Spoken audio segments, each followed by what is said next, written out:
Hello again from the Vuvuzela team. Today we're chatting to Romita, who is passionate about human trafficking and is going to be sharing her story and her findings with us today on the Vuvuzela. Welcome to the Vuvuzela. Thank you, Mandy. So tell us, how did this journey start? Okay, this journey started in Thailand. I took a little vacation with my husband and I actually saw things that I never thought I would see. I saw women standing in the streets, men standing across from them in these big suits with their arms folded. And I happened to speak to one of the girls, the Thai girls in these bars. I spoke to her and I asked her, who are those men? And she pointed at one of the men and she said, he owns me. And when I delved further into the conversation and I asked her, what do you mean? Are you doing this by force? She says, yes, he owns me, he bought me. And that just struck my heart. Sure. I then asked her further, can you not leave? She said no, because he knows where my family lives and he will kill my family. So this really, really struck a chord. And when I came back to South Africa, I came back a different person. I began watching videos. I was actually obsessed with human trafficking when I first started, when I came back.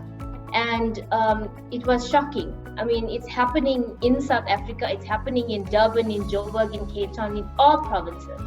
And this has spurred me on to get the message out there, to create awareness and to make sure that even if one person can do something small, it would make a difference. If I am able to educate one person that human trafficking is real, then my job is done.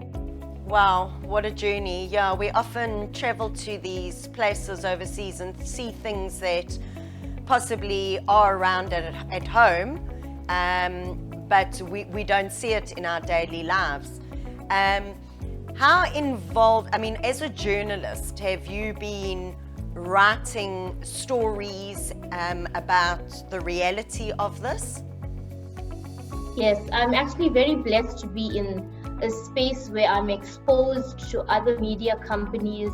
I have relationships with other journalists, with editors, and particularly my own space.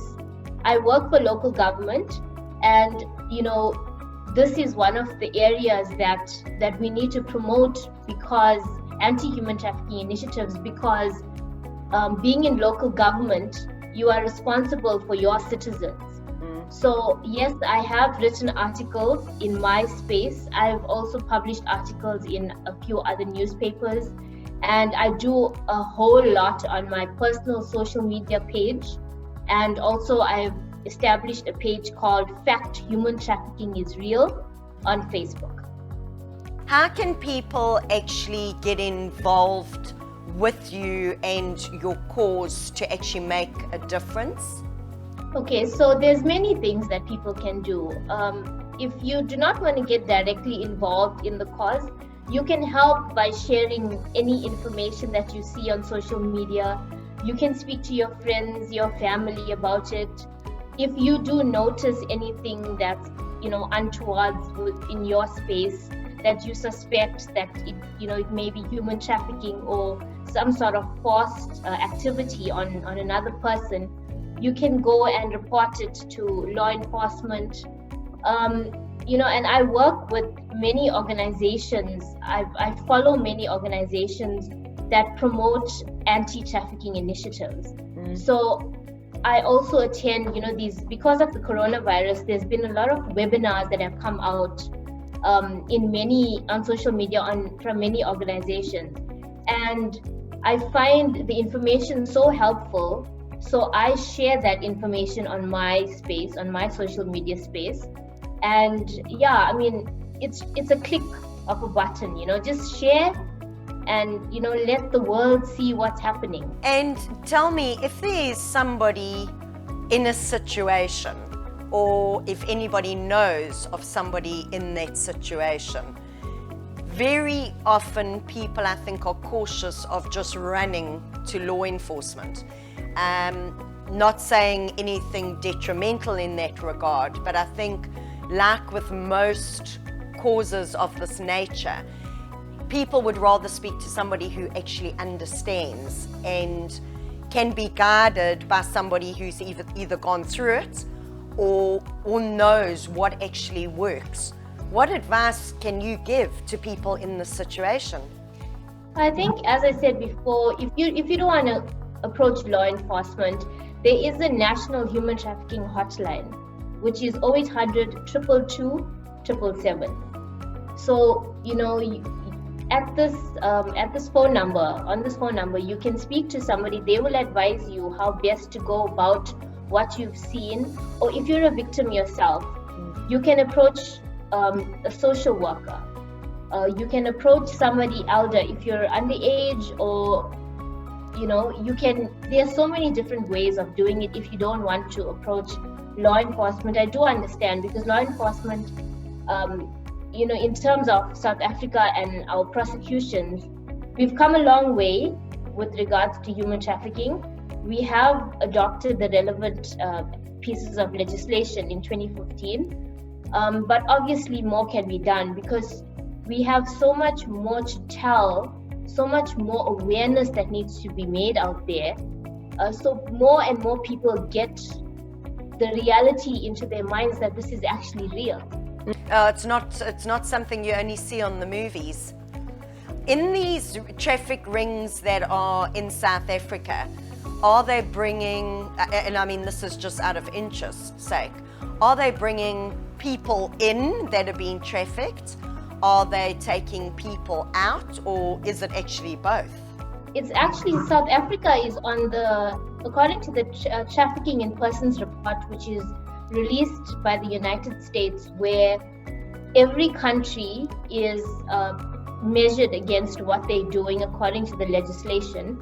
South Africa is a tier 2 country, which makes South Africa a source, a destination, and a transit country for human trafficking, which means traffickers bring people into our country, they take people out of our country by force, and so it's actually both, Mandy. Wow, that's incredible. Incredible in not a good way. But I think it's remarkable that people like you are making a stand, are speaking out. We certainly are going to be sharing your social media networks, as well as the helplines, and all that information. And with Human Trafficking Day coming up, or when we flight this, it will actually be today, with Human Trafficking Day being today, just what advice what advice would you like to give to people watching this interview? I think for me, Mandy, acknowledgement. Acknowledgement is a big thing. The first step towards a recovery is if you acknowledge that you have a problem. We need to acknowledge, as South Africans, we need to acknowledge that human trafficking is a reality in our country. We need to first do that, and then take the steps further to assist the organizations, to assist law enforcement, to assist activists like myself in trying to promote anti-trafficking awareness. Because, as I said before, people struggle with the reality that this is actually what's happening in South Africa. They would scroll past a Facebook post, they wouldn't share it, they wouldn't react to it. But if I post a meme which is something so shallow, that would get a like, or it would get a reaction. So I think the first step that we need to do as South Africans is to acknowledge that this is a problem in South Africa, this is a challenge. And also, if I could jump on the bandwagon and just speak about Trafficking Hub, Mandy, pornography is also a very, very rife pandemic, I'll call it, in the country, especially access to pornography by underage individuals. And we've actually found, I'm part of a campaign called Trafficking Hub, where we are trying to shut down the biggest porn company in the world, which is Pornhub. We're trying to shut them down because there have been cases where they've been promoting sex trafficking of underage children, of women. There's been rape, there's been abuse. Pornhub actually broadcasts the actual rape of certain victims. So can you imagine, Mandy, if you have a kid, an underage child, with the rise of technology at the moment, kids can access anything, anywhere. If I go onto my phone right now and I'm a 10-year-old and my friend was talking about Pornhub, I just go pornhub.com and then I click on it, and then I have access to millions of videos of, porn being made. And I'm watching this with interest. I get addicted to it, and I'm 10 years old. Does that even make sense? No. And then another element is that there's so many cases. There's over 118 cases brought up by the Internet Watch Foundation that, as I said, Pornhub has been promoting rape and promoting child abuse.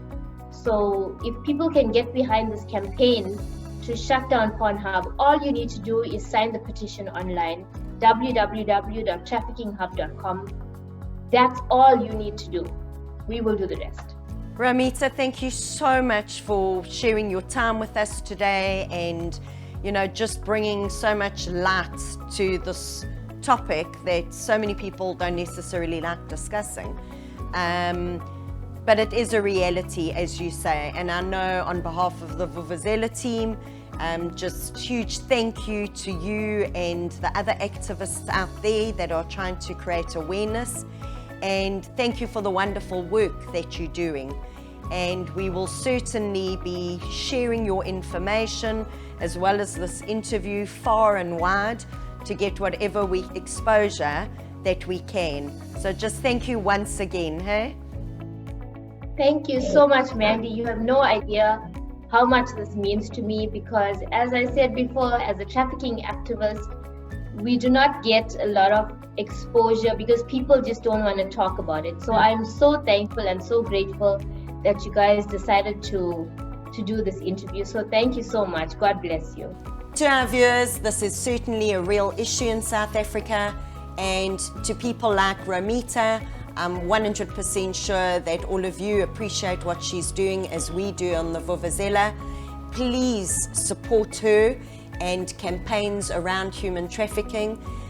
We will be sharing these details on the interview with you, and stay safe until next time.